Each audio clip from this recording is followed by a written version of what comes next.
Hello there, this is Mateusz Myślicki, meme on MTGO, or you could know me as xMiMx. And I'm going to be talking about the Bloody Zoo today, the deck I've designed before bans. And I tried in like a lot of events that was beating Jant mainly. And I also want to run it after the ban of Bloodbraid Elf. I had some doubts initially because this deck was running 4 Bloodbraid Elves and it was a very important card. But I've done some initial testing and the list without them is also fine. So what's it about? It's about locking your opponent out with Blood Moon, basically. Uh, Most of your deck is built so you are able to do that. There's 11 fetch lands, 4 Noble Hierarchs, 4 Defied Shamans, and 4 Knight of the Reliquaries. And all those can produce mana in some way. They also have some other utility, like you can attack for 1 more with that and deal damage with that, or just gain some life. And that's obviously a huge creature. But mainly you can just fix your mana so you can have a forest, a plains. I'm only playing 2 forests and 1 plains and a blood moon on the table. And it locks out a lot of decks which we hopefully will be able to see. Alright, so it also plays 11 fetch lands to be able to fuel the Defied Shaman and Knight of the Reliquary. It plays like 2 Stomping Grounds, 2 Temple Garden, 1 Sacred Foundry, the before mentioned plains and the forests, and it also plays 1 Blood Crypt. This is basically a Zoo deck, so this is a Naya deck, but the Blood Crypt is here so I can use the Defied Shaman ability to deal damage, and I can flashback my 3 Lingering Souls. I can fetch for the Blood Crypt with 9 of my fetch lands. There is 4 Arid Mesa, 4 Verdant Catacomb, and 1 Marsh Floods that fetches for that.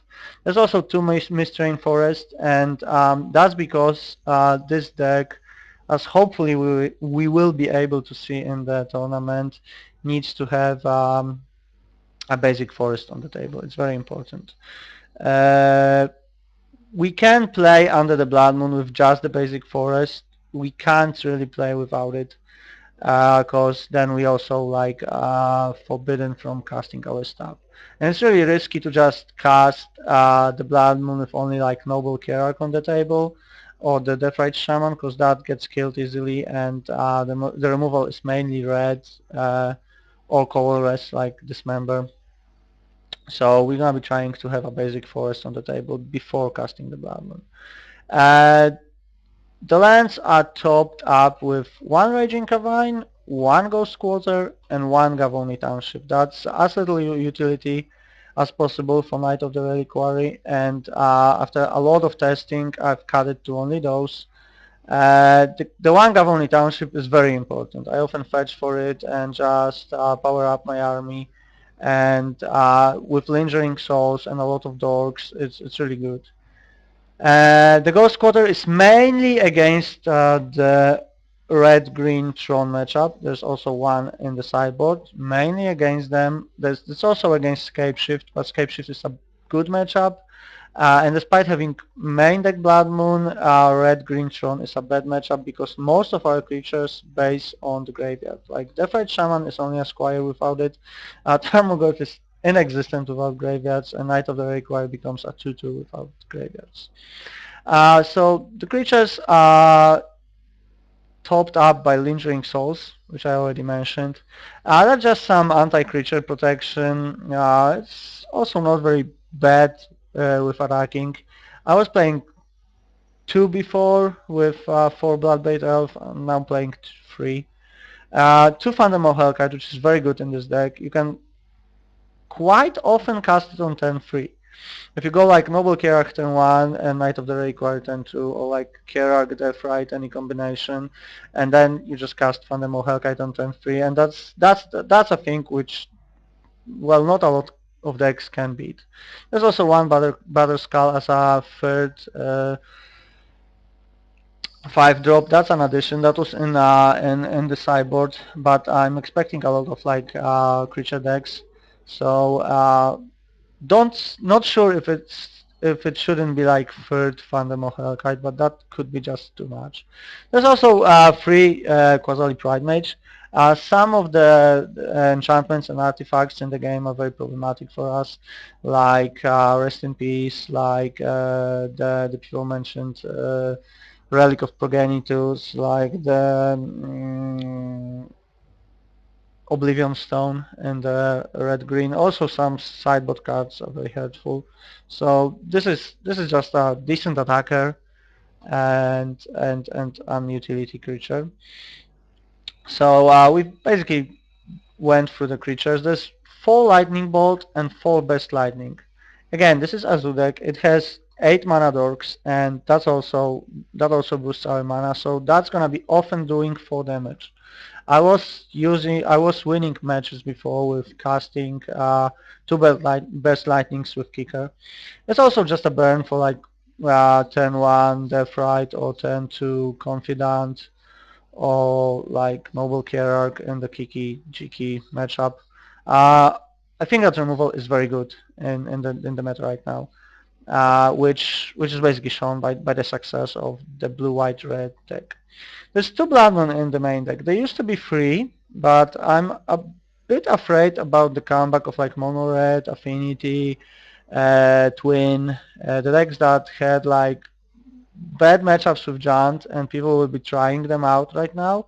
So I just prefer to play 2 in the main deck and 1 in the sideboard instead of 3 in the main deck to not have too many blank cards in the main deck.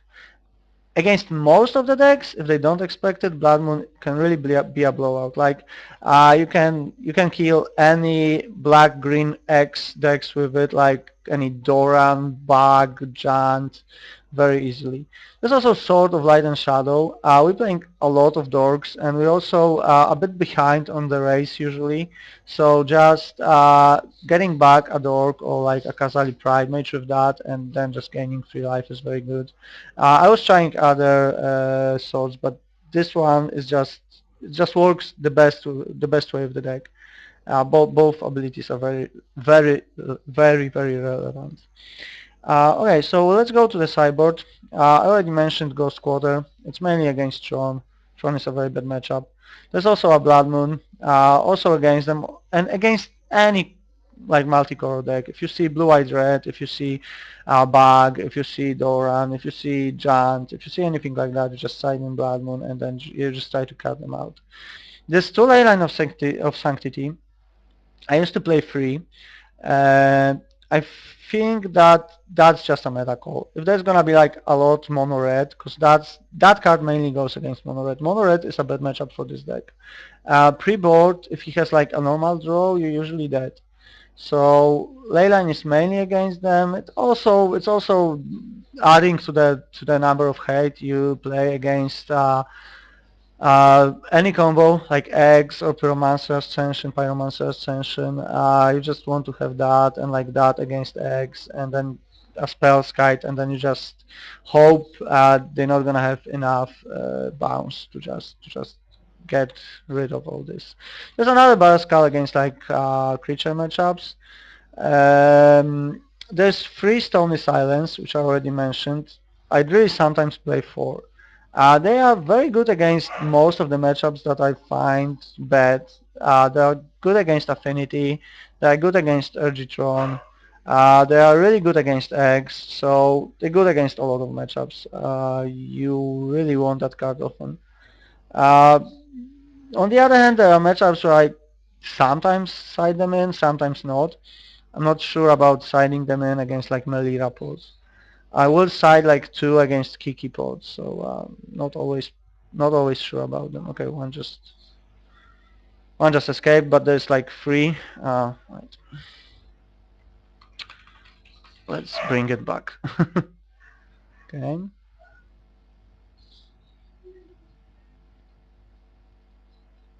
Right.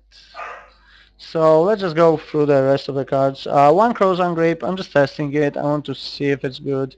Like I said, some of the enchantments are really problematic, and like against Against Pyromancer Ascension, your Pride Mages just get killed pretty easily. And it's also very good against like Tron, where you want to just kill his Oblivion Stone, and he usually wants to wait to your turn before he does that. It also kills like Relic of Progenitus, stuff like that. Free Spellskite, that's pretty straightforward. Boggles, Twin, and they also come in against matchups where there's a lot of removal, like blue, white, red, because you can shield your dorks and your Knight of the Reliquaries with those, even at the cost of 2 life. It's often quite important. And I've got like 2 Grafdigger's Cage. This deck can't really play the Gravehate. Oh, and a Bayuka box should be here also. So this deck can't really play Gravehate that's destroying our own graveyard. Like I said, Knight of the Reliquary, Deathrite Shaman, Tarmogoyf are all basing on our own graveyard. So I'm trying Grafdigger's Cage to see if it's gonna shut down some graveyard matchups. It's also very good against pod decks, probably better than Stony Silence, and pod decks, especially Melira, are not good matchups. And one Bayuka Bog just so I can find it from Knight of the Reliquary. There's no point to play it in the main deck. It's usually a mulligan to 6 if you have it in the main deck. Yeah, so that's it, and well, I'll see you round 1.